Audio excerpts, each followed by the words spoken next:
हाथ पे हाथ धरे मुंतजिरे फरदा हो, इकबाल कहता है। तो हम हाथ पे हाथ धरे मुंतजिरे गॉडो हैं, जब वो आएगा तो हमारा हाल ठीक रहेगा। See what is going on in Palestine, what is going on in Kashmir and all the other places, genocides and everything that is going on, right? But we are still waiting for someone to come and hold our hand and bring us together in a certain army हमें save कर ले। I think that is not going to happen. That is going to happen, but we have to make a way. We have to make a stage for the person to come.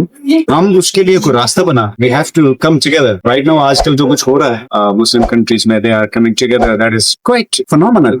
That's really good. So this is how we should wait for the Godot. Not कि आएगा कोई तो बचाएगा।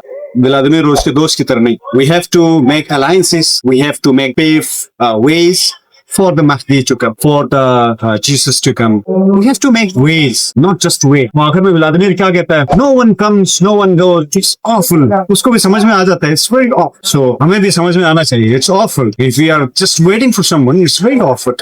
We have to do something, not just wait.